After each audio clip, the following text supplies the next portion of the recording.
The observation deck of the Valorian dreadnought shimmered with holographic displays as Kevin stood among the other human captives, his hands raised high above his head. Sweat trickled down his temple despite the ship's perfectly regulated atmosphere. Around him, 24 humans, engineers, scientists, colonists all stood in the same posture of defeat. The Valorians had taken them without firing a single shot. Their technology was so advanced that Earth's defense fleet had simply stopped working. Ships went dark. Weapons refused to fire. Communications died. And then the crystalline vessels had appeared, beautiful and terrifying, to collect what they considered specimens. Kevin wasn't a soldier. He was a maintenance technician from the colony on Europa, someone who fixed air recyclers and patched hull breaches. He'd raised his hand because that's what you did when facing an enemy you couldn't possibly defeat. Survival meant submission. The Valorian commander, at least. Kevin assumed it was the commander, glided into the chamber. The alien's form was vaguely humanoid, but composed of what looked like living mercury, constantly shifting and reforming. Its voice emerged not from any visible mouth, but seemed to resonate directly in Kevin's skull. Your species demonstrates the expected response to superior force, the Valorian declared, its tone carrying something that might have been contempt or might have been simple statement of fact. You will be catalogued, studied, and assigned roles appropriate to your limited capacities.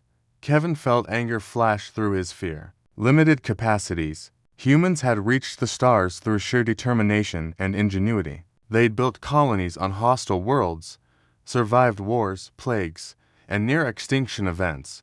But what did any of that matter against beings who could disable an entire fleet with a thought? The Valorian moved along the line of prisoners, occasionally pausing to examine one human or another. When it reached Kevin, it stopped. The mercurial form shifted, and something that might have been eyes studied him intently.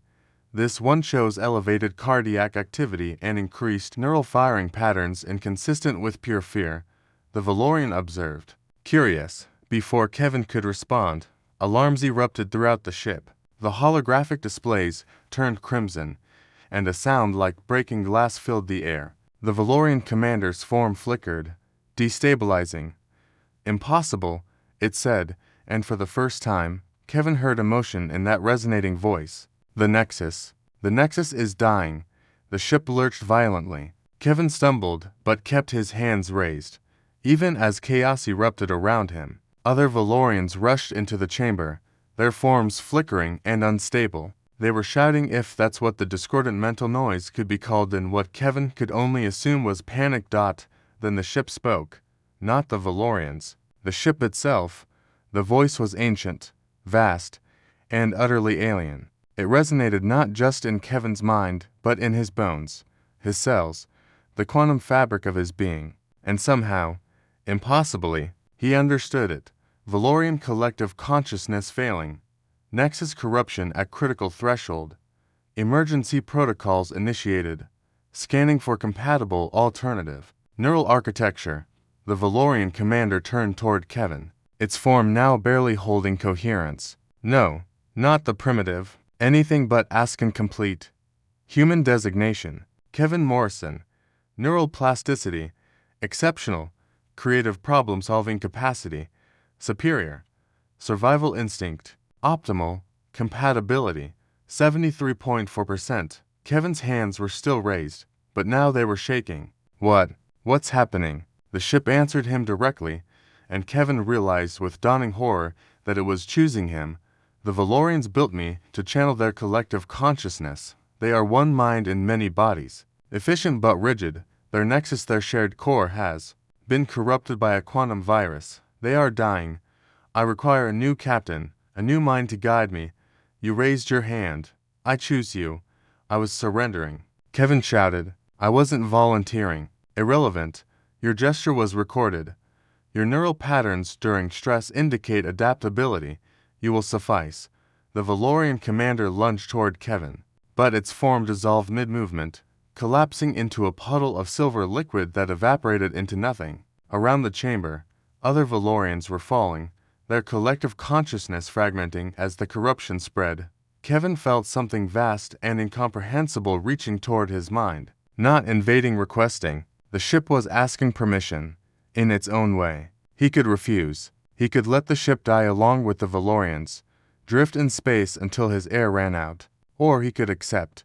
If I do this, Kevin said, his voice steadier than he felt, the other humans go free. All of them. Every human captive on every Valorian ship. Acceptable. And you teach me everything. How to fly you. How to fight. How to free every world these bastards conquered. Also acceptable. Do you consent, Kevin Morrison? Kevin looked at his fellow prisoners, saw the hope and terror in their eyes. He thought about Europa, about Earth, about every human who'd ever looked at the stars and wondered what was out there. They'd found out. They'd found beings that thought humans were primitive, limited, inferior. Time to prove them wrong. Kevin lowered his hands and placed them on the nearest control surface. The ship's consciousness flooded into his mind, not drowning him, but lifting him up, expanding his awareness to encompass every system, every weapon, every possibility. I consent, he said. Let's show the galaxy what humans can do. The ship's systems blazed to life around him, responding to his thoughts with eager precision. The other humans gasped as their restraints dissolved, as escape pods automatically prepared for launch. Kevin felt the ship's vast power at his fingertips, felt the quantum drive spinning up, felt weapon systems that could crack planets coming online. And deep in his expanded awareness, he felt thousands of other Valorian ships detecting the change in this vessel's command structure. They were coming. They were angry. Kevin smiled. Bring it on, he whispered. And the ship that had been the Valorians' greatest dreadnought became something new. Humanity's first real warship. Captained by a maintenance tech who'd only wanted to surrender, the galaxy was about to learn that sometimes the wrong person in the right place makes all the difference.